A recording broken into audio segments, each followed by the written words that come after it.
கர்த்தருடைய பரிசுத்த நாமம் மாத்திரம் மகிமைப்படட்டும். இந்த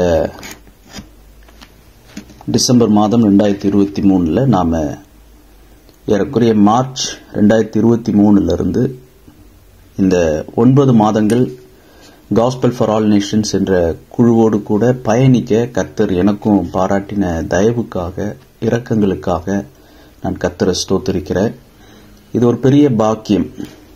முகமறியாத, யாருனே தெரியாத நீங்க டென்மார்க்ல இருந்து, நார்வே, கனடா, பிரான்ஸ்ல இருந்து இந்த 9 மாதங்கள் போதுமான எந்த ஒரு படிப்பறிவில்லாத, ஒரு ஒழுங்காக கல்லூரியில வேதத்தை நான் கற்றுக்கொள்ளல. நான் பைபிள் காலேஜ்லாம் போனதில்லை. எனக்கு எந்த டிகிரியும் இல்லை, எந்த பட்டமும் இல்லை. ஆனாலும் கர்த்தருடைய கிருபையினால இந்த 9 மாதங்கள், இந்த 2023 வருடத்தினுடைய இந்த 12வது மாதத்தில் உங்களோடு கூட கர்த்தருடைய வார்த்தையை பகிர்ந்து கொள்வதில், தொடர்ந்து பகிர்ந்து கொள்வதில் நான் கர்த்தருக்குள்ள மனமகிழ்ச்சி அடைகிறேன். கர்த்தருடைய பரிசுத்த நாமம் மாத்திரம் மகிமைப்படட்டும். 1 சாமுவேல் 12வது அதிகாரத்திலிருந்து உங்களோடு கூட கர்த்தரை மகிமைப்படுத்த, கர்த்தருடைய வார்த்தைகளை நானும் கூட சேர்ந்து கற்றுக்கொள்ள எனக்கு ஒரு அருமையான ஒரு வாய்ப்பு கர்த்தர் கொடுத்திருப்பதற்காக நான் சிஸ்டர் ரூத்துக்காக கர்த்தரை ஸ்தோத்திரிக்கிறேன். இதில் பதிவு செய்யப்பட்டு ஸ்கைப்லையும், ஜூம்லையும், யூடியூப்லையும் மீண்டும் மறுபடியும் கேட்க போகிற ஒவ்வொரு ஆவிக்குரிய செவிகளையும், ஆவிக்குரிய கண்களையும், ஆவிக்குரிய இருதயத்தையும் கர்த்தர் திறப்பாராக. கர்த்தருடைய ராஜ்யத்தை கட்டுகிறதற்கு திறந்த மனதோடு, திறந்த வேதத்தோடு, காரியங்கள் இப்படி இருக்கிறதா என்று தினந்தோறும் வேத வாக்கியங்களை ஆராய்ந்து பார்க்கும்போது, நற்குணசாலிகள் அப்படின்னா ஆவிக்குரிய குணசாலிகள். குணசாலியான ஸ்திரீன் வாசிக்கிறது போல ஒரு குணசாலியான புத்தி உள்ள, ஆவிக்குரிய விவேகமும் ஞானமும் கொண்டவர்களாக, பரந்த மனப்பான்மையோடு நித்தியத்தில் போய் வாழப்போகிறோம். நம்முடைய குடியிருப்போ பரலோகத்தில் இருக்கிறது. அப்படிப்பட்ட ஒரு ஹெவன்லி லைஃப் ஸ்டைல், ஒரு பரலோக வாசியாக இந்த உலகத்தில் நாம் வாழ்வதற்கு கர்த்தர் நமக்கு அந்த நல்ல ஒரு அபிஷேகத்தை, பரந்த மனப்பான்மையை நாம் வாழ்கிற பகுதியில் கர்த்தருடைய உப்பாக, வெளிச்சமாக வாழ்வதற்கு கர்த்தர் உதவி செய்வாராக. உங்களுடைய திருச்சபைகளுக்கும், குடும்பத்திற்கும், சமுதாயத்திற்கும் நீங்களும் உங்கள் பிள்ளைகளும் ஒரு ஆசீர்வாதமான அடையாளங்களாக கர்த்தர் உங்களையும் ஆசீர்வதிக்க வேண்டும் என்று நான் வாழ்த்துறேன். கர்த்தருடைய வேதத்திலிருந்து இன்றைக்கு நாம் 1 சாமுவேல் 19வது அதிகாரத்தின் 6வது பாகத்தை நாம் தொடர்ந்து சிந்தித்து வருகிறோம். ஏறக்குறைய இந்த 1 சாமுவேல் 19ல் 5 பாகங்களை நிறைவு செய்து இன்னைக்கு 6வது பாகத்தை நாம் சிந்திக்க உட்கார்ந்திருக்கிறோம். கர்த்தர் இந்த நேரத்தை மகிமையான நேரமாக்கி தருவாராக. 1 சாமுவேல் 19வது அதிகாரம் 18வது வசனத்திலிருந்து வாசிக்கிறேன். 1 சாமுவேல் 19 18வது வசனத்திலிருந்து வாசிக்கிறேன். தாவீது தப்பி ராமாவிலிருந்த சாமுவேல் இடத்திற்கு போய் சவுல் தனக்கு செய்தது எல்லாவற்றையும் அவனுக்கு அறிவித்தான். பின்பு அவனும் சாமுவேலும் போய் நாயோதிலே தங்கியிருந்தார்கள். தாவீது ராமாவுக்கு அடுத்த நாயோதிலே இருக்கிறான் என்று சவுலுக்கு அறிவிக்கப்பட்டது. அப்பொழுது சவுல் தாவீதை கொண்டு வர சேவகரை அனுப்பினான். அவர்கள் தீர்க்க தரிசனம் சொல்லுகிற தீர்க்கதரிசிகளின் கூட்டத்தையும் சாமுவேல் அவர்களின் தலைவனாக நிற்கிறதையும் கண்டார்கள். அப்பொழுது சவுலினுடைய சேவகரின் மேல் தேவனுடைய ஆவி இறங்கினதினால் அவர்களும் தீர்க்க தரிசனம் சொன்னார்கள். இது சவுலுக்கு அறிவிக்கப்பட்ட போது அவன் வேற சேவகரை அனுப்பினான். அவர்களும் தீர்க்க தரிசனம் சொன்னார்கள். 3ஆம் தரமும் சவுல் சேவகரை அனுப்பினான். அவர்களும் தீர்க்க தரிசனம் சொன்னார்கள். அப்பொழுது அவனும் ராமாவுக்கு போய் சேக்குவில் இருக்கிற பெரிய கிணற்றண்டையிலே வந்து சாமுவேலும் தாவீதும் எங்கே என்று கேட்டான். அதோ ராமாவுக்கு அடுத்த நாயோதிலே இருக்கிறார்கள் என்று சொல்லப்பட்டது. அப்பொழுது ராமாவுக்கு அடுத்த நாயோதிற்கு போனான். அவன் மேலும் தேவனுடைய ஆவி இறங்கினதினால் அவன் ராமாவுக்கு அடுத்த நாயோதிலே சேருமட்டும் தீர்க்க தரிசனம் சொல்லிக்கொண்டே நடந்து வந்து தானும் தன் வஸ்திரங்களை கழற்றி போட்டு சாமுவேலுக்கு முன்பாக தீர்க்க தரிசனம் சொல்லி அன்று பகல் முழுவதும் முழுவதும் வஸ்திரம் இல்லாமல் விழுந்து கிடந்தான். ஆகையினாலே சவுலும் தீர்க்கதரிசிகளில் ஒருவனோ என்பார்கள். இந்த வாசிக்கப்பட்ட இந்த 1 சாமுவேல் 19வது அதிகாரத்தின் கடைசி வசனங்களை நம்ம வாசித்தோம். அந்த கடைசி வசனத்தினுடைய கடைசி வரியை இன்றைக்கு நான் உங்களோடு கூட கொஞ்சம் தொட விரும்புகிறேன். சவுலும் தீர்க்கதரிசிகளில் ஒருவனோ என்ற ஒரு வார்த்தை. இன்னைக்கு இந்த சவுலை போலவே, இந்த இடத்துல நாம் வாசிக்கிற இந்த சவுலை போலவே நம்மில் பலர் காணப்படுகிறோம். அதாவது இந்த நபர், இந்த சகோதரர், இந்த சகோதரி, இவர்களும் தீர்க்கதரிசிகளில் ஒருவரோ, இவங்களும் மெய்ப்பர்களில் ஒரு சபை மெய்ப்பரோ, இவங்களும் ஊழியக்காரர்ல ஒரு ஊழியக்காரங்களோ அப்படின்னு நினைக்கிற மாதிரி பலருடைய வாழ்க்கை காணப்படுது. அதாவது தேவனால் நிராகரிக்கப்படுகிறார் சவுல், ஆனா தீய ஆவியினால தூண்டப்படுகிறார். ஆனா இன்னமும் தீர்க்கதரிசிகளின் மத்தியில தான் சவுல் இருக்கிறார். இதுதான் இன்னைக்கு நிறைய பேருடைய நிலைமையா இருக்கு.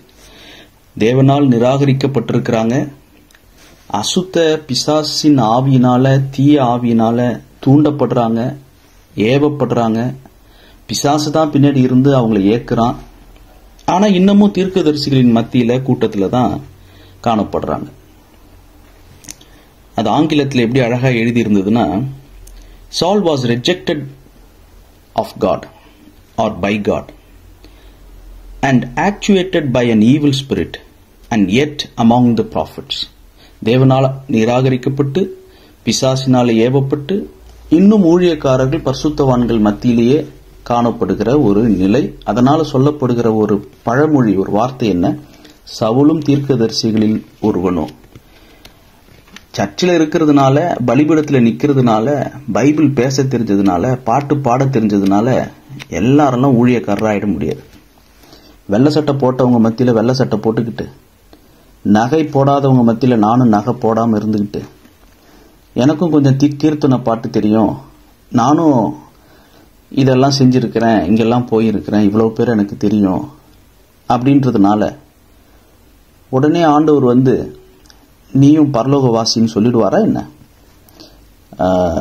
இங்கதான் நம்ம வந்து நிறைய பேர் நாம ஏமாந்து போறோம். சவுல் சொல்லுகிற தீர்க்க தரிசனத்தை கேட்டு சவுலும் தீர்க்க தரிசிகள் ஒருவர் தான் போல அப்படின்னு நினைச்சோம். சவுலுடைய வாழ்க்கை எப்படி இருந்தது? இந்த 1 சாமுவேல்ல 18-19 இந்த 2 அதிகாரத்துல பாத்தீங்கன்னா, தாவீது என்ற தேவனால் அபிஷேகிக்கப்பட்ட, தேவன் தெரிந்து கொண்ட ஒரு பாத்திரத்திட்ட சவுல் 3 முறை என்ன செய்யறார் பாருங்க. 1 சாமுவேல் 18-11. 1 சாமுவேல் 18-11. சவுல் தாவீதை சுவரோடு சேர்த்து உருவ குத்தி போடுவேன் என்று ஈட்டியை அவன் மேல் எறிந்தான்.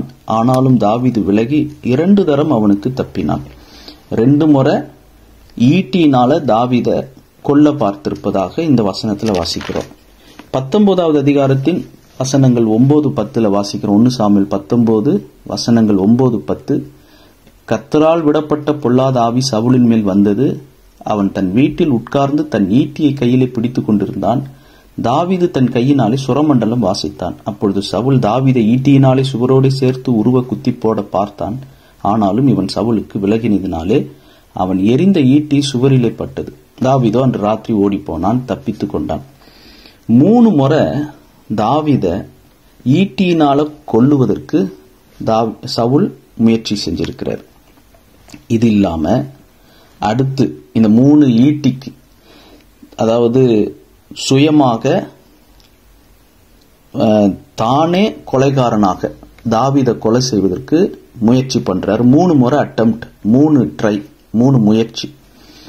3 முறையும் இத்தனைக்கும் சாதாரண ஒரு ஈட்டி வச்சு, சாதாரண ஒரு மனித பலத்தோடு இல்ல, பிசாசினுடைய பலத்தோடு, பிசாசினுடைய கொலை வெறியோடு, அவ்வளவு நுணுக்கமாக, அவ்வளவு ஒரு ஆக்ரோஷமாக அந்த ஈட்டி எரியப்படுது 3 முறை. ஆனாலும் கர்த்தர் அந்த ஈட்டியிலிருந்து, பிசாசினால் ஏவப்படுகிற அந்த ஈட்டியிலிருந்து, பிசாசினுடைய பலத்தினால ஏவப்படுகிற ஈட்டியிலிருந்து தாவீதை கர்த்தர் தான் பாதுகாத்தார். கர்த்தர் பாதுகாக்கலன்னா கண்டிப்பா அங்க தாவீது கொல்லப்பட்டிருப்பார். இது இல்லாம இப்ப சவுல் என்ன செய்யறாருன்னா 3 படை வீரர்கள் அனுப்புறார். 1 சாமுவேல் 19, 20, 21. முதல்ல ஒரு சேவகர் கூட்டத்தை அனுப்புறாரு. அவங்க திரும்பி வரலன்னு சொன்ன உடனே 21 வேற சேவகரை சவுல் அனுப்புறாரு. அவங்களும் வரல திரும்பன்னு சொல்லும்போது சவுல் 3ஆம் தரமும் சேவகரை அனுப்பினான். ஆனா இந்த 3 முறை அனுப்புகிறதுக்கு இடையில அவருக்கு அறிவிக்கப்படுது. 21வது வசனத்துல வாசிக்கிறோம், இது சவுலுக்கு அறிவிக்கப்பட்ட போது அவன் வேற சேவகரை அனுப்பினான். அப்படின்னா சவுலுக்கு அறிவிக்கப்படுது, நான் அனுப்பிய சேவகர்கள் தீர்க்க தரிசனம் சொல்றாங்க, தேவனுடைய ஆவி அவங்க மேல இறங்கி இருக்கிறாரு. அப்படி தெரிந்திருந்தும் அவர் மறுபடியும் இதிலும் சிறந்த வலிமையான ஒரு சேவகர்கள் அனுப்புறார். அவங்க மேலேயும் ஆவியானவர் இறங்கினார்னு கேள்விப்பட்ட பிற்பாடும் 3வது முறை அனுப்புறாரு. அப்படின்னா எந்த அளவுக்கு தேவனுக்கே எதிர்த்து போரிடுகிற ஒரு மனநிலை வந்துருச்சு. ஆனாலும் சவுலும் தீர்க்கதரிசிகளில் ஒருவனோ அப்படின்னு கேட்கப்படுகிற ஒரு கேள்வி இன்னைக்கும் கூட. ஒரு பக்கம் தீர்க்க தரிசனம் வாயில சொல்றாங்க, ஆனா இன்னொரு பக்கம் அவங்களே திட்டமிட்டு கொலை பண்ணணும்னு நினைக்கிறாங்க, அழிக்கணும்னு நினைக்கிறாங்க, இன்னொருத்தரை இடற பண்ணணும்னு நினைக்கிறாங்க. அது நடக்கலையா, ஆள் பலத்தை வச்சு சதிகள் செய்து ஒருத்தவங்களை ஒண்ணுமே இல்லாம ஆக்குறதுக்கு அவங்க முயற்சி பண்றாங்க. அப்படி செய்யும் போது அதை கர்த்தருடைய ஆவியானவர் அதை தடுத்து போடுறாரு.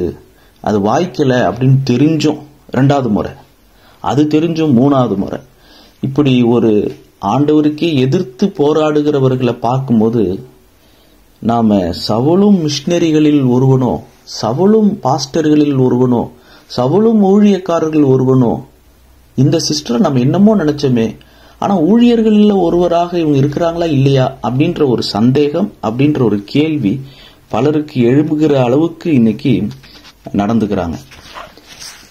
தாவீது தன்னுடைய பாடல்ல ஒரு வரி எழுதியிருக்கிறார். சங்கீதம் 35 ஒருவேளை தாவீது சவுலை நினைத்து இந்த பாடல் எழுதினாரான்னு தெரியல, ஒருவேளை இருந்திருக்கலாம், பெர்ஹாப்ஸ், தெரியல நமக்கு.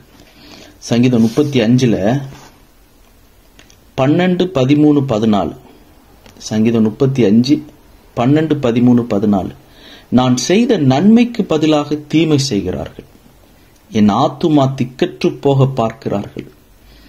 அவர்கள் வியாதியா இருந்தபோது, சவுலுக்கு அசுத்தாவி பிடிச்சு பேய் பிடிச்சு இருக்கும்போது, மனநல பாதிக்கப்பட்டு அவர் இருக்கும்போது, அவர் ஆவி அசுத்தாவினால பிடிபட்டு இருக்கும்போது, அவர்கள் வியாதியா இருந்தபோது ரட்டு என் உடுப்பா இருந்தது. நான் உபவாசத்தால் என் ஆத்துமாவை உபத்திரவப்படுத்தினேன், என் ஜெபமும் என் மடியிலே திரும்ப வந்தது. நான் அவனை என் சிநேகிதனாகவும் சகோதரனாகவும் பாவித்து நடந்து கொண்டேன். தாய்க்காக துக்கிக்கிறவனைப் போல் துக்க வஸ்திரம் தரித்து தலை கவிழ்ந்து நடந்தேன். தாவீதுனுடைய மனநிலையை பாருங்க. ஒருத்தவங்க வியாதியா இருக்கிறாங்க, அவங்களுக்கு நன்மை செய்யறாரு. நன்மை செய்தவங்க இப்போ தீமை செய்யறாங்க. அவங்க வியாதியா இருக்கும்போது ஒரு தாய்க்காக துக்கிக்கிற ஒரு மகனை போலவும், சிநேகிதனாக சகோதரனாக உபவாசத்துல ரட்டு உடுத்தி, அவருடைய ஆத்துமாவை உபத்திரவப்படுத்தி, ஜெபத்துல அவங்களுக்காக அவங்க சுகமாகணும்னு ஜெபித்த ஒரு தனிப்பட்ட ஒரு அனுபவத்தை, சாட்சிய தாவீது பகிர்ந்து கொள்றார். அவங்க வியாதியா இருக்கிறப்ப ரட்டு என் உடுப்பா இருந்தது, ரட்டு உடுத்தி கொண்டன்றார். அப்படி தாவீது சவுலுக்காக அவர் கையினால சுரமண்டலம் வாசித்து சவுளுடைய அசுத்த ஆவி சவுலை விட்டு நீங்கும்படிக்கு உதவி செய்தார். ஆனா இன்னைக்கு சவுல் தாவீதை கொல்லுவதற்காக முயற்சி பண்றார். 1 சாமுவேல் புத்தகத்தினுடைய திறவுகோல் வசனம், கீ வேர்ஸ், அடிக்கடி அதை நாம தொடர்ந்து அப்பப்ப நம்ம நினைவுபடுத்திக்கிட்டே இருக்கிறோம். 1 சாமுவேல் 12வது அதிகாரம் 22வது வசனம். சாமுவேல் நியாயாதிபதி, சாமுவேல் தீர்க்கதரிசி அவர் சொன்ன ஒரு வார்த்தை, நான் உங்களுக்காக ஜெபம் பண்ணலன்னா நானும் உங்களுக்காக கர்த்தருக்கு விரோதமா பாவம் செஞ்சிருவேன்னு சொன்னார் இல்லையா? அதுக்கு முந்தி 1 சாமுவேல் 12:22. இதுதான் 1 சாமுவேல் புத்தகத்தினுடைய கீவர்ஸ், திறவுகோல் வசனம். 1 சாமுவேல் 12:22. கர்த்தர் உங்களை தமக்கு ஜனமாக்கி கொள்ள பிரியமானபடியினால் கர்த்தர் தம்முடைய மகத்துவமான நாமத்து நிமித்தம் தமது ஜனத்தை கைவிட மாட்டார். அவருடைய ஜனத்தை அவர் ஏன் கைவிட மாட்டாரா? தமக்கு ஜனமாக்கி கொள்ள பிரியமானபடியினால், தம்முடைய மகத்துவமான நாமத்து நிமித்தம் தமது ஜனத்தை கைவிட மாட்டார். இஸ்ரவேல் ஜனத்தை ஆபிரகாமின் சந்ததியார கைவிட மாட்டார், அவங்க மேல பிரியமா இருக்கிறதுனால. அதனால தம்முடைய ஜனத்தின் மீது பிரியமாயிருந்து தம்முடைய ஜனத்தை கைவிடாததுனால, தம்முடைய ஜனத்திற்கு ஒரு மெய்ப்பனாக தாவீதை தெரிந்து கொண்டதுனால, அவர் தாவீதின் மேல எவ்வளவு இரக்கமாக தம்முடைய ஜனத்தின் மீது வைத்த பிரியத்து நிமித்தம், தம்முடைய ஜனத்தை கைவிடக்கூடாது என்பது நிமித்தம் தாவீதின் மேல அவர் இரக்கம் காண்பிக்கிறத நாம தொடர்ந்து ஒரு நூல் போல தொடர்ந்து அப்படியே நம்ம சிந்தித்துட்டு வர போறோம். இந்த இடத்துல குறிப்பா சவுலுக்கு அசுத்தாவி பிடிச்சிருக்கு. தேவனுடைய ஆவியானவர் சவுலை விட்டு நீங்கினதாக நம்ம முந்தின அதிகாரங்களே வாசிச்சிட்டோம்.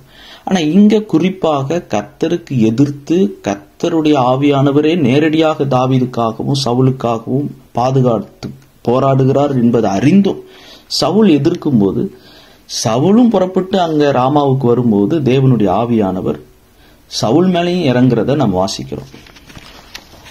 இந்த நாட்கள்ல நாம இந்த 1 சாமுவேல் 19:24 சவுலும் தீர்க்கதரிசிகளில் ஒருவனோ அப்படின்ற அந்த வார்த்தையை நம்ம தொடும்போது சிந்திக்கும் போது நம்மை சுற்றி இருக்கிறவர்களை நம்ம பார்க்கிறோம். இன்னைக்கு யார் உண்மையிலேயே கர்த்தருடைய ஆவியினால நிரம்பி இருக்கிறாங்க, எப்படி கண்டுபிடிக்கிறது? இதை புரிந்து கொள்வதற்காக ஒரு காரியத்தை நான் 4 பேரை உங்களோடு கூட நான் இன்னைக்கு பகிர்ந்து கொள்ள விரும்புறேன். பேதுரு, பவுல், யூதாஸ் காரியோத், பீலேயாம். நம்ம பீலேயாமை முதல்ல நம்ம சிந்திச்சிருவோம். ஏன்னா பீலேயாமும் இதே போலதான், எப்படி தாவீதை எதிர்த்து சவுலும் சவுளுடைய சேவகர்களும் 3 படையினர் வந்தாங்களோ அதே போலதான் இங்க பீலேயாமும் தேவ ஜனத்துக்கு விரோதமாக வரும்படிக்கு அவர் பணம் கொடுத்து அவரை கூலிக்காக வந்து தேவனுடைய மக்களை தேவ ஜனத்தை சபிக்கும்படிக்கு அவர் அழைக்கப்படுறார். என்னாகம புஸ்தகம் 22வது அதிகாரம் இந்த வசனங்களை வாசிக்கும் போது, அதாவது சவுல் இந்த இடத்துல பீலேயாம் போலவும் இருக்கிறாரு, அதே நேரத்துல அவர் எப்படி நடந்துக்கிறாரு பாருங்க. இஸ்ரவேல் ஜனத்தை அழிக்கணும்னு நினைச்ச ஆகாப்ப போலவும் இருக்கிறார். அதாவது 2 in 1, ஆகாப்பும் பீலேயாமும் கலந்த ஒரு மனிதன் சவுல். ஆகாப் வந்து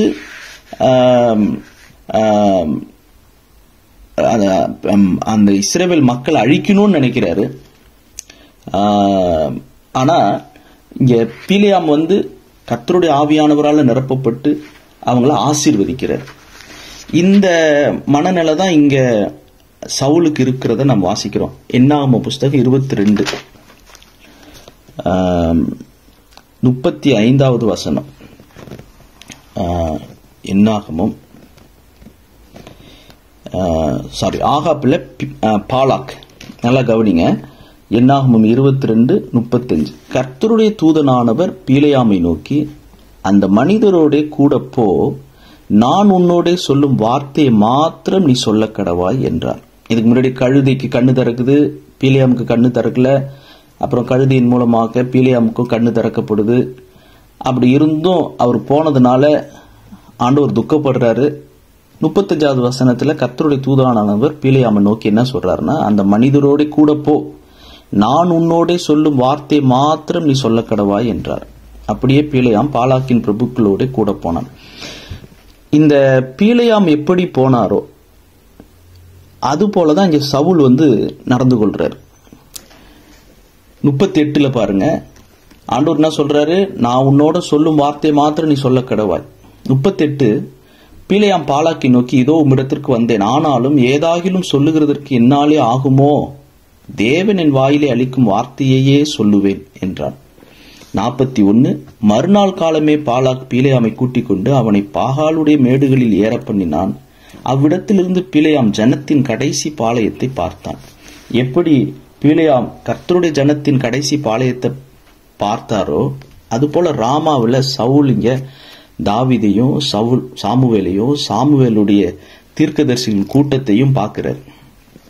அப்ப என்ன நடக்குது? 23வது அதிகாரம் என்னாகும் 23 3வது வசனம். பின்பு பீலேயாம் பாலாக்கை நோக்கி, உம்முடைய சர்வாங்க தகன பலியண்டையில் நில்லும், நான் போய் வருகிறேன். கர்த்தர் வந்து என்னை சந்திக்கிறதாயிருக்கும், அவர் எனக்கு வெளிப்படுத்துவதை உமக்கு அறிவிப்பேன் என்று சொல்லி ஒரு மேட்டின் மேல் ஏறினான். இப்ப 8-12 முதல் விசை பீலேயாம் இஸ்ரவேல் மக்களை பார்த்து சொன்ன கர்த்தருடைய ஆவியினால நிரம்பி சொன்ன வார்த்தை. 18வது வசனத்திலிருந்து 24வது வசனம் வரைக்கும் 2வது முறை பீலேயாம் கர்த்தருடைய ஆவியினால நிரம்பி சொன்ன தீர்க்க தரிசன வார்த்தைகள்.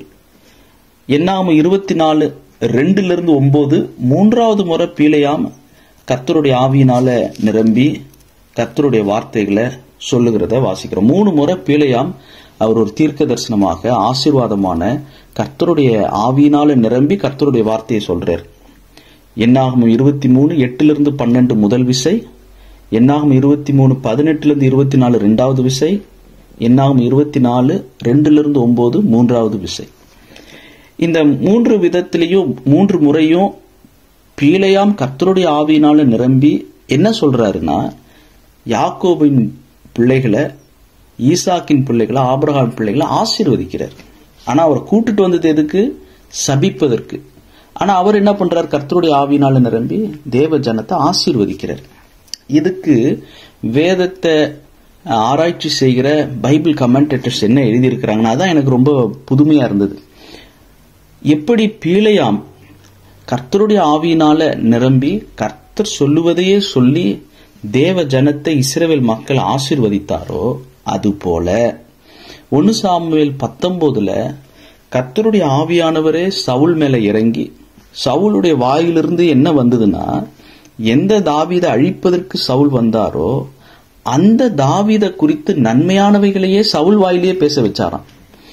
ஆக்சுவலி த மெசஞ்சர் ஆஃப் சால், சவுளுடைய சேவகர்களும், சால் த கிங் ஹிம்செல்ஃப், சவுல் ராஜாவும் என்ன பண்ணாங்களாம்? they prophesied the advancement of David to the throne of Israel.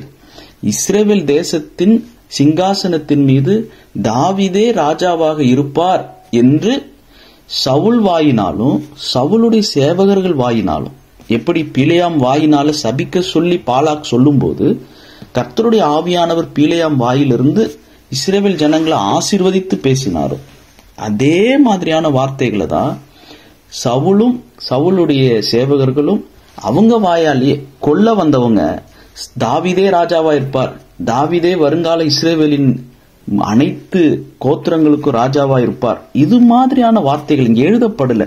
சவுலும் சவுளுடைய சேவகர்களும் என்ன வார்த்தைகளை தீர்க்க தரிசனமா சொன்னாங்க, கர்த்தருடைய ஆவியானவரால நிரப்பப்பட்டு என்ன வார்த்தைகளை பேசினாங்கன்றது 1 சாமுவேல் 19 நமக்கு எழுதப்பட்டில்லை.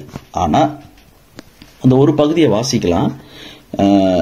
என்னாகமத்தின் புஸ்தகம், அதை வாசித்தோம்னா நமக்கு இன்ட்ரெஸ்டிங்கா இருக்கும். அதுக்காக தான் அதை எடுத்து வாசிக்கிறேன். என்னாகம் 24:2 வாசிக்கிறேன். பீலேயாம் சொன்னபடியே பாலாக் செய்தான். பாலாகும் பீலேயாமும் ஒவ்வொரு பீடத்தில் ஒவ்வொரு காளையையும் ஒவ்வொரு ஆட்டுக்கடாவையும் பலியிட்டார்கள். பின்பு பீலேயாம் பாலாக்கை நோக்கி, உம்முடைய சர்வாங்க தகன பலி அண்டையில் நில்லும், நான் போய் வருகிறேன்னு சொல்லிட்டு 4வது வசனம். தேவன் பீலேயாமை சந்தித்தார். அப்பொழுது அவன் அவரை நோக்கி, நான் 7 பலிபீடங்களை ஆயத்த பண்ணி ஒவ்வொரு பலிபீடத்தில் ஒவ்வொரு காளையையும் ஒவ்வொரு ஆட்டுக்கடாவையும் பலியிட்டேன் என்றான். கர்த்தர் பீலேயாமின் வாயிலே வாக்கு அருளி, நீ பாலாக்கினிடத்தில் திரும்பி போய் இவ்விதமாய் சொல்ல கடவாய் என்றார். அவனிடத்திற்கு அவன் திரும்பி போனான். பாலாக் மோவாப்புடைய சகல பிரபுக்களோடும் கூட தன் சர்வாங்க தகன பலியண்டையிலே நின்று கொண்டிருந்தான். அப்பொழுது அவன் தன் வாக்கியத்தை எடுத்துரைத்து, மோவாப்பின் ராஜாவாகிய பாலாக் என்னை கிழக்கு மலைகளில் உள்ள ஆராமிலிருந்து வரவழைத்து, நீ வந்து எனக்காக யாக்கோபை சபிக்க வேண்டும், நீ வந்து இஸ்ரவேலை வெறுத்து விட வேண்டும் என்று சொன்னான்.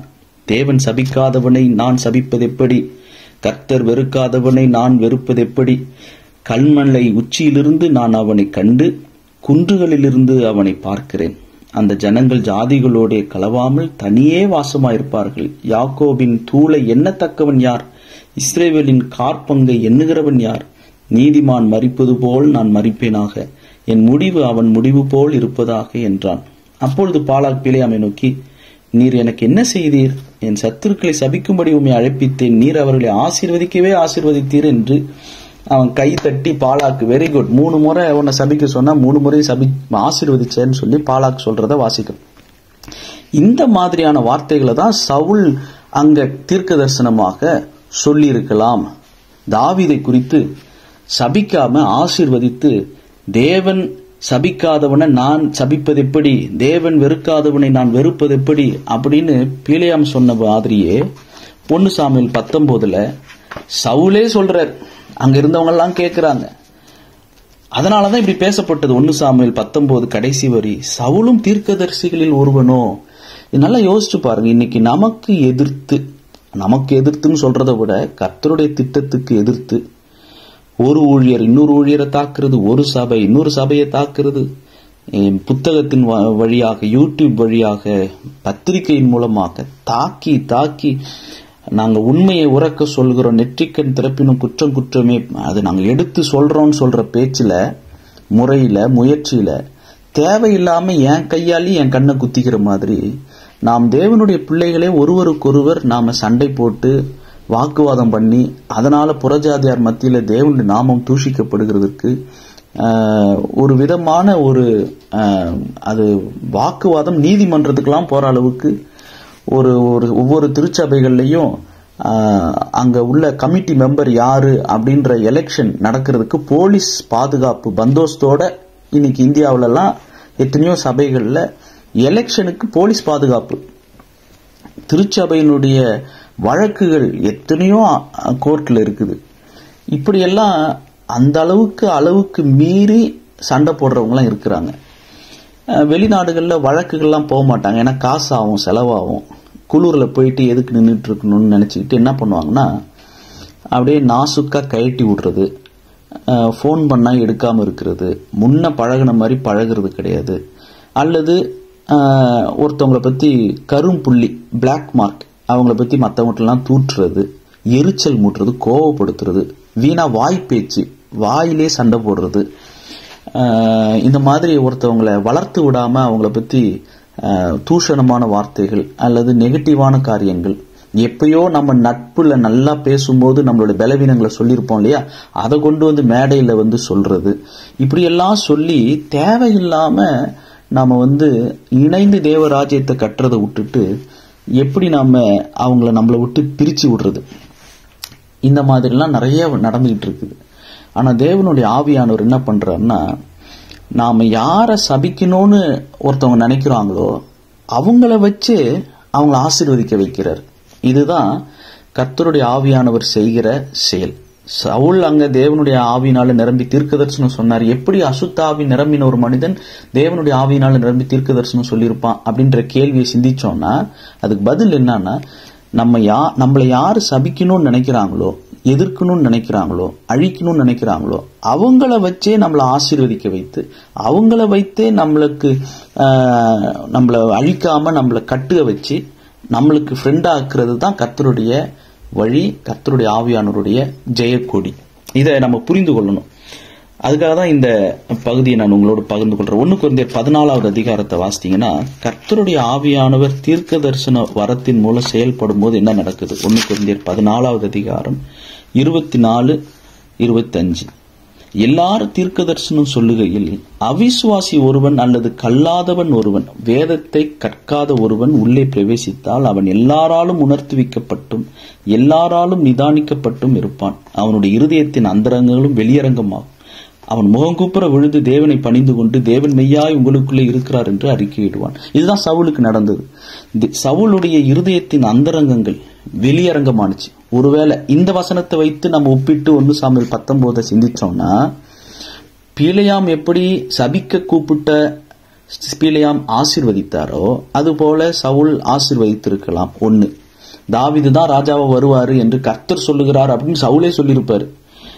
இந்த 1 கொரிந்தியர் 14வது அதிகாரம் 24-25 படி பார்த்தோம்னா சவுல் வாயாலேயே கர்த்தருடைய ஆவியானவர் சொல்ல வச்சிருப்பாரு, நான் ஒரு கொலைகாரன், நான் 3 முறை ஈட்டினால தாவீதை கொல்ல பார்த்தேன், என்னுடைய ராணுவத்தை 3 முறை அனுப்பி பார்த்தேன், நான் தோற்று போயிட்டேன். அப்படியெல்லாம் கூட தன்னுடைய இருதயத்தின் அந்தரங்கங்களை சவுல் வாயாலேயே கர்த்தருடைய ஆவியானவர் சொல்ல வைக்கிறார். மனுஷனுடைய ஆவிய தேவனுடைய ஆவியானவர் கண்ட்ரோல் பண்ணி நான் அசுத்தாவி பிடிச்சுதான் இப்படிலாம் பண்ணேன், மீகால கொடுக்கணும்னு நினைச்சதே அதுக்குதான், 200 பெலிஸ்தியர்கள் நுனித்தோலை கொண்டு வான்னு சொன்னதும் அதுக்குதான், நான் சவுல் கொன்றது 1000, தாவீது கொன்றது 10,000ன்னு ஸ்திரீகள்லாம் பாடும்போது எனக்கு பொறாமை வந்தது, எரிச்சல் வந்தது, அன்னையிலிருந்து தான் நான் காய்மாகாரமா ஆயிட்டேன்.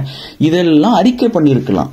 எங்க அந்த ராமாவில் ஒரு பகல் முழுவதும் ஒரு ராத்திரி முழுவதும் அவர் தீர்க்க தரிசனம் சொன்னார்னா என்ன அர்த்தம்? 1 கொரிந்தியர் 14:25 படி சவுலுடைய இருதயத்தின் அந்தரங்கங்கள் எல்லாத்தையும், அவருடைய திட்டம், பிளான் எல்லாத்தையும் கக்குறாரு, அப்படியே வளர்றாரு. தாவீதும் சாமுவேலும் கேட்கிறாங்க, சாமுவேலுடைய தீர்க்கதரிசிகள்லாம் கேட்டிருப்பாங்க. அங்கதான் தேவனை பணிந்து கொண்டு தேவன் மெய்யாய் இங்கு இருக்கிறார்னு சொல்லி அங்க அந்த ராமாவில் இருந்தவங்க எல்லாருக்கும் தெரிஞ்சிருக்கும். ஆஹா, சவுளுடைய இருதயத்துக்குள்ள இவ்வளவு இருந்திருக்குதா, அது எல்லாத்தையும் ஆண்டவர் வெளியரங்கமாக்குறாரு.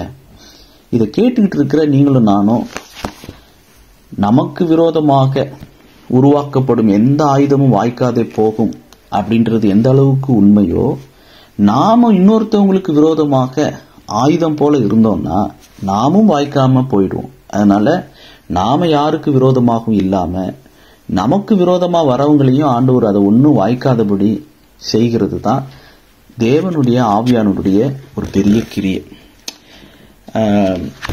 இங்க இந்த பேதுருவை குறித்து உங்களோட பகிர்ந்து கொள்றேன்னு சொன்னேன் இல்லையா? அப்போஸ்தலர் 1வது அதிகாரம் 8வது வசனத்தை நமக்கு எல்லாருக்கும் தெரியும். அப்போஸ்தலர் 1:8 பெந்தேகோஸ்தே நாள்ல அவங்க பரிசுத்த ஆவியினுடைய அபிஷேகத்தை பெறுறாங்க. சீஷர்கள் 120 பேர் ஏறக்குறைய ஏற்கனவே பரிசுத்த ஆவியானவரால தான் கன்னி மரியாள் இயேசு கிறிஸ்துவை பெற்றெடுத்தாங்க. அந்த மரியாள் கூட மறுபடியும் இந்த மேல் வீட்டாரையில பரிசுத்த ஆவியினுடைய அபிஷேகத்தை பெற்றுக்கொள்றாங்க. அது நீங்க உங்களுக்கு தெரியும். அப்போஸ்தலர் 2வது அதிகாரத்தில் நீங்க வாசித்து பார்த்தீங்கன்னா சீஷர்களோடு கூட ஆண்டவருடைய தாயாரும் கூட இருக்கிறாங்க. அப்போஸ்தலர் 1:8 பரிசுத்த ஆவி அவர்களிடத்துல வந்தபோது அவங்க பலன் அடைந்து கிறிஸ்துவுக்கு சாட்சிகளாய் அவங்க மாறுறாங்க. அது மூல மொழியில் எப்படி எழுதியிருக்குன்னா, பரிசுத்த ஆவி உங்களிடத்தில் வரும்போது நீங்கள் பலனடைந்து எருசலேமிலும் யூதேயா முழுவதிலும் சமாரியாவிலும் பூமியின் கடைசி பரியந்தமும் எனக்கு இரத்த சாட்சிகளாய் இருப்பீர்கள். அதுதான் கிரேக்கத்துல மூல மொழியில் இருக்கிற வார்த்தை. வெறுமனே சாட்சியா இருப்பீர்கள், you will be my witness அப்படின்னா என்ன அர்த்தம்? You will be martyrs. உங்களை கொல்றதுக்கு வந்தாலும் சரி, ரத்தமே சிந்துறதுக்கு நீங்க ஆயத்தமா இருந்துடுவீங்க. You will be my martyrs. நீங்கள் எனக்கு ரத்த சாட்சிகளா இருப்பீர்கள். அதுதான் உண்மையான அந்த வார்த்தை. பரிசுத்த ஆவியானவர் வரும்போது ஏதோ சாட்சி இடுவது, சாட்சி சொல்லுவது மாத்திரம் இல்ல, சாட்சியாய் வாழ்வது மாத்திரம் இல்ல, சாட்சியாய் மரிப்பது. See the level. சாட்சி சொல்லுவது, சாட்சியாய் வாழ்வது, சாட்சியாய் மரிப்பது. இப்ப நம்ம எங்க இருக்கிறோம்?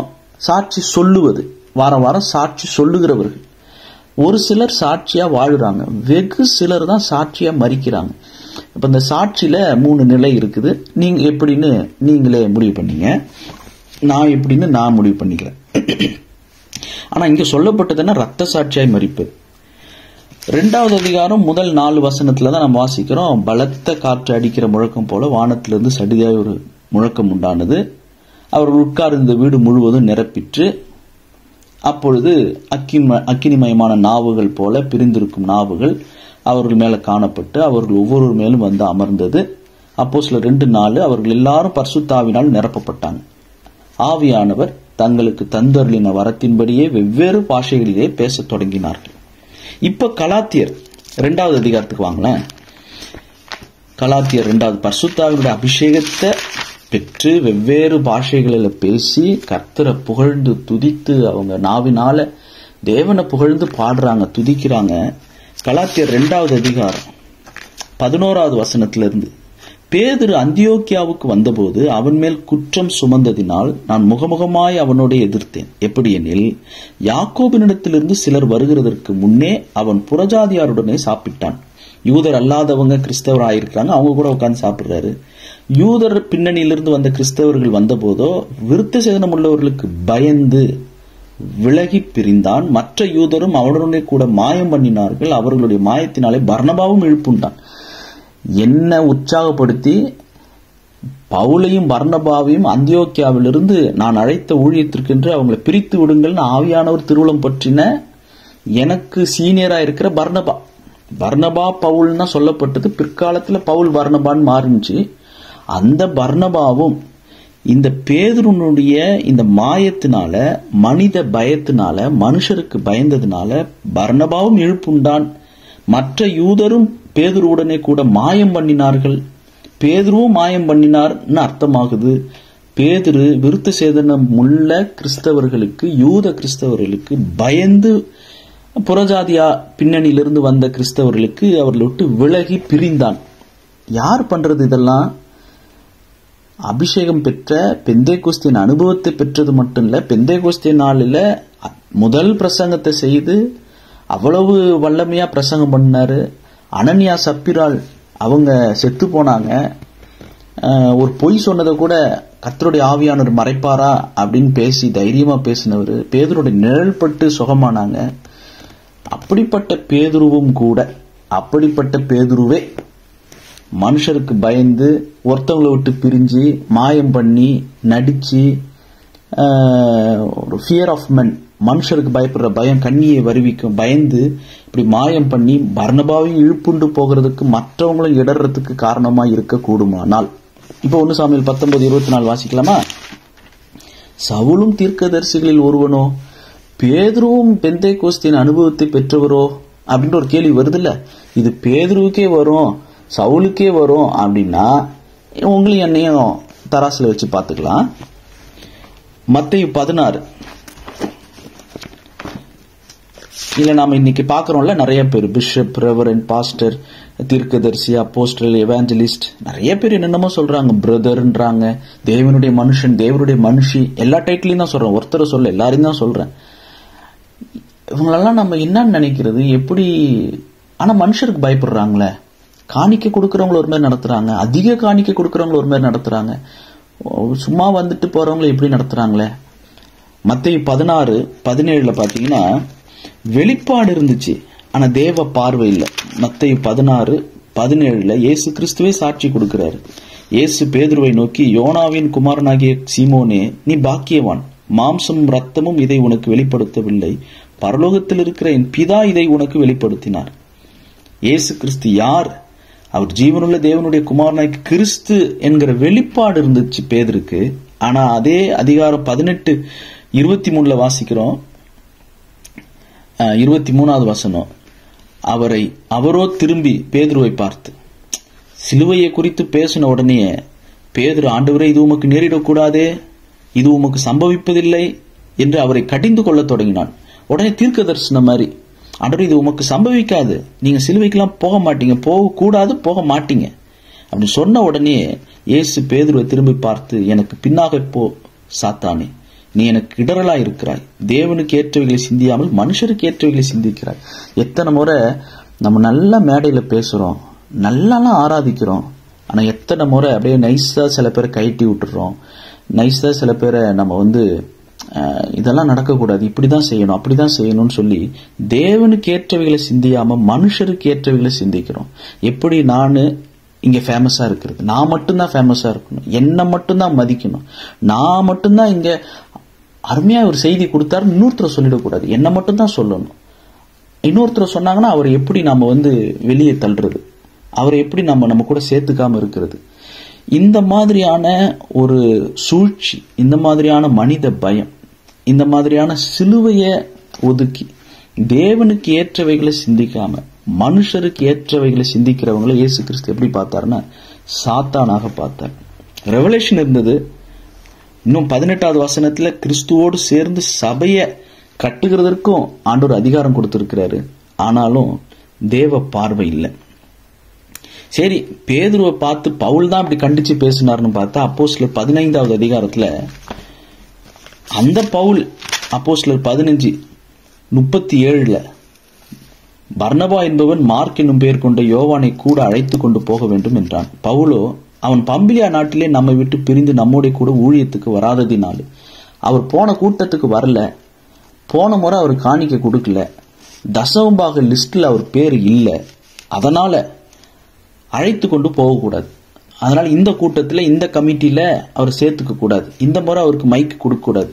போன வருஷம் ஈஸ்டருக்கு 7 வார்த்தைகள்ல அவர் பேசினார். ஆனா இந்த ஈஸ்டர்ல அவருக்கு 7 வார்த்தைகள் பேசக்கூடாது. இதை பற்றி அவர்களுக்குள்ளே கடும் கோபம் மூண்டபடியினால் அவர்கள் ஒருவரை ஒருவர் விட்டு பிரிந்தார்கள். பரிசுத்தாவினுடைய அபிஷேகத்தை பெற்ற பவுலும் பர்னபாவும் கடும் கோபம் வருமா?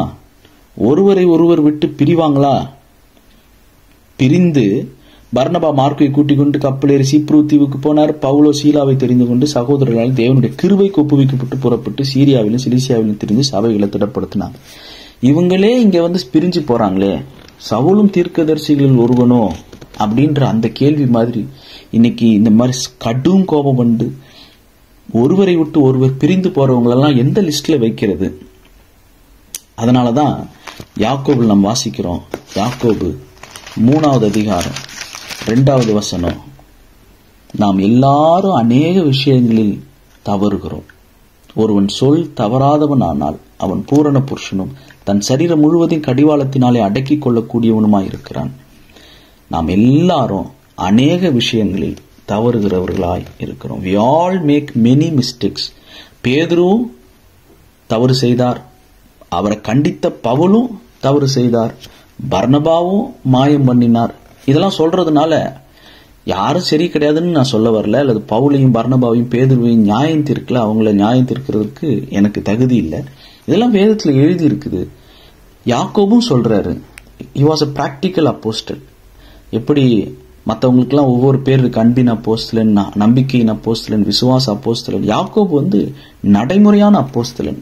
அந்த பிராக்டிக்கல் அப்போஸ்தலன் சொல்றாரு, நாம் எல்லாரும் அநேக விஷயங்களில் தவறுகிறவர்கள்.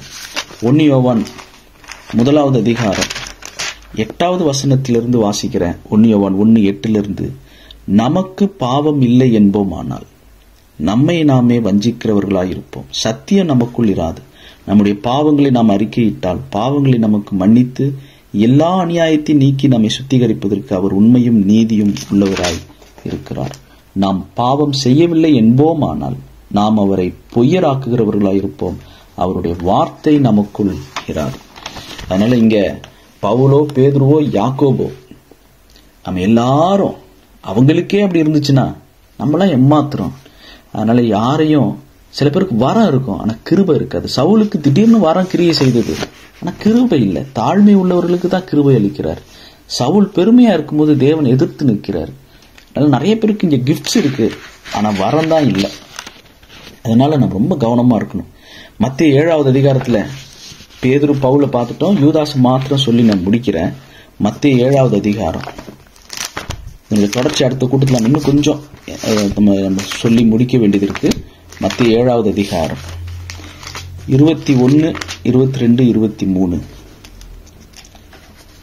பரலோகத்தில் இருக்கிற என் பிதாவின் சித்தத்தின்படி செய்கிறவனே பரலோக ராஜ்யத்தில் பிரவேசிப்பானே அல்லாமல் என்னை நோக்கி கர்த்தாவே கர்த்தாவே என்று சொல்லுகிறவன் அதில் பிரவேசிப்பதில்லை. அந்நாளில் அநேகர் என்னை நோக்கி கர்த்தாவே கர்த்தாவே உமது நாமத்தினாலே தீர்க்க தரிசனம் உரைத்தோம் அல்லவா என்பார்கள். 23. அப்பொழுது நான் ஒரு காலம் உங்களை அறியவில்லை, அக்கிரம செய்கைக்காரரை என்னை விட்டு அகன்று போங்கள் என்று அவர்களுக்கு சொல்லுவேன். சவுல் எப்படி திடீர்னு வாரம் கிரியை செய்த மாதிரி, ஒருவேளை அது 2 விதத்துல இருந்திருக்கலாம். தாவீதை குறித்து நன்மையா சொல்லியிருக்கலாம், தன்னை குறித்து ஒரு வெளிப்படையான வெளியரங்கமான பாவ அறிக்கையை செய்திருக்கலாம், தன்னுடைய பிழைகளை வெளியரங்கமா சொல்லியிருந்திருக்கலாம். யூதாஸ் காரியத்தை எடுத்துக்கிட்டீங்கன்னா மத்தேயு 10வது அதிகாரத்துல மத்தேயு 10 முதல் 8 வசனங்களை நீங்க வாசித்து பார்த்தீங்கன்னா, அவர் தம்முடைய 12 சீஷர்களையும் தெரிந்து கொண்டு 5வது வசனம், 12 இயேசு அனுப்புகையில் அவர்களுக்கு கட்டளையிட்டு சொன்னது என்னவென்றால், நீங்கள் புறஜாதியார் நாடுகளுக்கு போகாமலும் சமாரியார் பட்டணங்களில் பிரவேசியாமலும் காணாமற் போன ஆடுகளாகிய இஸ்ரவேல் வீட்டாரிடத்திற்கு போகையில், இது யூதாஸ்க்கும் சொல்லப்பட்டது, பரலோக ராஜ்யம் சமீபித்திருக்குது என்று பிரசங்கியுங்கள். அப்ப யூதாஸ் காரியத்தை பிரசங்கித்தான். வியாதி உள்ளவர்களை சொஸ்தமாக்குங்கள். யூதாஸ் காரியத்தை சொஸ்தமாக்கி இருக்கிறாரா? சொஸ்தமாக்கினார். குஷ்டரோகிகளை சுத்தம் பண்ணுங்கள், மரித்தோரை எழுப்புங்கள், பிசாசுகளை துரத்துங்கள், இலவசமாய் பெற்றீர்கள் இலவசமாய் கொடுங்கள். உங்கள் கச்சைகளில் பொன்னையாவது வெள்ளியாவது செம்பையாவது, வழிக்காக பையையாவது 2 அங்கிகளையாவது பாதரட்சைகளையாவது தடியையாவது தேடி வைக்க வேண்டாம், வேலையால் தன் ஆகாரத்துக்கு பாத்திரனாய் இருக்கிறான். இந்த பிரசங்க ஊழியத்தையும் அற்புத ஊழியத்தையும் யூதாஸ் செய்தார். ஆனாலும் யோவான் 6வது அதிகாரத்தில் நம்ம வாசிக்கிறோம். யோவான் 6:67 அப்பொழுது இயேசு 12 பேரையும் நோக்கி, நீங்களும் போய்விட மனதாயிருக்கிறீர்களோ என்றார். சீமோன் பேதுரு அவருக்கு பிரதியுத்தரமாக, ஆண்டவரே, யாரிடத்தில் போவோம்? நித்திய ஜீவ வசனங்கள் உம்மிடத்தில் உண்டு. நீர் ஜீவனுள்ள தேவனுடைய குமாரனாய் கிறிஸ்து என்று நாங்கள் விசுவாசித்தும் அறிந்தும் இருக்கிறோம் என்றான். இயேசு அவர்களை நோக்கி, 12 உங்களை நான் தெரிந்து கொள்ளவில்லையா? உங்களுக்குள்ளும் ஒருவன் பிசாசாயிருக்கிறான் என்றார். சீமோனின் குமாரனாய் யூதாஸ்காரியோத்து 12 ஒருவனாய் இருந்தும் தம்மை காட்டி கொடுக்க போகிறவனாய் இருந்தபடியினால் அவனை குறித்து இப்படி சொன்னார். யூதாஸ்காரியோத்து பிரசங்கம் பண்ணார்தான், பிசாசுகளை துரத்தினார்தான், அற்புதங்களை செய்தார். ஆனாலும் தேவனுடைய பிள்ளையாக அவர் அங்க விசுவாசியாக யூதாஸ்காரியோத்து இல்லை. யோவான் 13 அதை நம்ம வாசிக்கிறோம். யோவான் 13:10-11 தம்மை காட்டி கொடுக்கிறவனை அவர் அறிந்திருந்தபடியினால் நீங்கள் எல்லாரும் சுத்தமுள்ளவர்கள் அல்ல அப்படின்னு சொல்லி இருக்கிறார். பிரதான ஆசாரியருடைய ஜெபம் யோவான் 17:12 ஆண்டவர் சொல்றாரு, நான் அவர்களுடனே கூட உலகத்தில் இருக்கையில் அவர்களை உம்முடைய நாமத்தினாலே காத்து கொண்டேன். நீர் எனக்கு தந்தவர்களை காத்து கொண்டு வந்தேன். வேத வாக்கியம் நிறைவேறத்தக்கதாக கேட்டின் மகன் கெட்டு போனானே அல்லாமல் அவர்கள் ஒருவனும் கெட்டு போகவில்லை. பேதுரு, பவுல் இவங்கெல்லாம் கூட தேவ மனுஷர்கள், விசுவாச ஓட்டத்தை ஜெயத்தோடு முடித்தவங்க கூட தவறு செய்தாங்க. ஆனா விசுவாச ஓட்டத்தை தோல்வியோடு கூட தோற்று போன யூதாஸ்காரியோத்து கர்த்தருடைய நாமத்தினால அவ்வளவு அற்புதங்களையும் பிரசங்கங்களையும் செய்து கடைசியா தோற்று போனான். ஜெயிப்பவர்களும் தோற்பவர்களும், தோற்பவங்க எப்படியும் தோத்துருவாங்க, அவங்களும் இப்படிலாம் செஞ்சு தோத்து போறாங்க. ஆனா ஜெயிக்கிறவர்களும் கூடிய வாழ்க்கையிலையும் கூட குறைகள், அநேக விஷயங்கள்ல தவறுகள் இருக்க வாய்ப்பு உண்டு. அதனாலதான் நாம் வரங்களை நம்பி ஏமாந்துட வேண்டாம். கிருபை இருக்குதா, கனி இருக்குதா என்பதை சிந்தித்து பார்ப்போம். ஜெபம் செய்யலாம். இதனுடைய தொடர்ச்சி நாம அடுத்த கூட்டத்தில் சிந்திக்கலாம். பரிசுத்தமுள்ள எங்கள் பரலோக பிதாவே, 1 சாமுவேல் 19 நாங்கள் வாசிக்கிறபடி சவுலும் தீர்க்கதரிசிகளில் ஒருவனோ என்கிற அந்த வார்த்தை இன்றைக்கும் யாரை எந்த கூட்டத்தில் வைக்கிறதுன்னு தெரியல. ஆண்டவரே, நீர் நிராகரித்தவர்கள், அசுத்தாவினால் ஏவப்படுகிறவர்கள் இன்னமும் தீர்க்கதரிசியின் கூட்டத்தில் இருக்கிறாங்கன்னு பார்க்கும்போது நாங்க எவ்வளவு அவதானத்தோடு நிதானித்து யாரையும் அவசரப்பட்டு நம்பி விடாமல், கர்த்தருடைய வரம் கிரியை செய்வது என்பதனால நம்பிவிடாமல், கனி இருக்கா கிருபை இருக்கா என்பதை சிந்தித்து பார்த்து யோசித்து நாங்கள் நடந்து கொள்ள உதவி செய்யும். கர்த்தருடைய ஆவியானவர் பலத்தினாலும் அல்ல, பராக்கிரமத்தினாலும் அல்ல, தேவனுடைய ஆவியினாலேயே ஆகும் என்ற வார்த்தையின்படி நீர் எல்லாருடைய அந்தரங்களையும் வெளியரங்கமாக்குகிறவர் என்பதை நாங்கள் அறிந்திருக்கிறோம். நாங்கள் சவுளை போல நடந்து கொள்ளாமல், தேவனுடைய அபிஷேகத்தை பெற்றும் பேதுரு பவுலை போல கடுங்கோபம் கொண்டு பிரிந்து போகாமல், பேதுருவை போல மாயம் பண்ணாமல், மனுஷருக்கு பயந்து ஒளிந்து கொள்ளாமல், இவைகளெல்லாம் நாங்கள் திருந்தும்படிக்கு எழுதியிருக்கிறவைகள் என்பதை புரிந்து நாங்களும் இந்த காலத்தில் கர்த்தருடைய அபிஷேகத்தையும் ஆவியானவருடைய கனியையும் பெற்று வாழ்கிற நாங்கள் உமக்கு மாத்திரம் பயந்து வாழ உதவி செய்யும். இந்த எச்சரிப்பின் சத்தத்திற்கு நாங்களும் செவி கொடுக்கிறோம். கீழ்ப்படிய உதவி செய்யும். கர்த்தருடைய நாமத்தை பரிசுத்தப்படுத்தும். உமக்கே துதி கன மகிமை எல்லாவற்றையும் செலுத்தி எங்கள் ஆண்டவரும் இரட்சகரும் மீட்பருமாகிய இயேசு கிறிஸ்துவின் நாமத்தில் தாழ்மையோடு கூட இந்த ஜெபத்தை ஏறெடுக்கிறோம் பிதாவே. ஆமென்.